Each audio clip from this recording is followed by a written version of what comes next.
কখনো ভেবেছেন ড্যান্ড্রাফ বা খুশকি আসলে কি? আপনার মাথার ত্বকে খুশকি হওয়ার প্রধান কারণ হচ্ছে এই মেলাসেজিয়া গ্লোবোসা নামক ছত্রাক। এই ছত্রাক আপনার মাথার ত্বকের এমন 12টা বাজিয়ে দেয়। চলেন দেখে আসি এই ছত্রাক আসলে আমাদের চুলের কি ক্ষতিটা করে।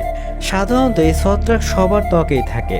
এটা আপনার ত্বকে থাকা সেবাম নামক তৈলাক্ত পদার্থ খেতে থাকে। কারো মাথার ত্বকে ছত্রাক বা ফাঙ্গাস অনেক বেশি পরিমাণে থাকতে পারে। সাধারণত আমাদের ত্বকে থাকা সিবেসাস গ্ল্যান্ড থেকে সেবাম তৈরি হয়, যা আমাদের ত্বক ও চুলকে ভালো রাখে। এই মেলাসেজিয়া গ্লোবোসা নামক ছত্রাক এই সেবামকে গ্রহণ করে এবং তা মেটাবোলাইজ করে অলিক অ্যাসিড তৈরি করে। এই অ্যাসিড আপনার ত্বকে খুশকি বা ড্যান্ড্রাফের মতো তৈরি করে। ত্বকের কোষ সাধারণত 2 থেকে 4 সপ্তাহে নষ্ট হয়ে যায় এবং সেখানে নতুন কোষ তৈরি হয়। কিন্তু কিছু মানুষের এই অলিক অ্যাসিডের কারণে 7 দিনে এই কোষ এরকম ড্যান্ড্রাফ বা খুশকির মতো তৈরি হয়ে যায়, ফলে সেখানে খুজলি হতে থাকে এবং এরকম অনেক ছত্রাকের ইনফেকশনে আপনার এরকম বাজে অবস্থা হয়ে যায়, যাকে বলা হয় সেবোরিক ডার্মাটাইটিস।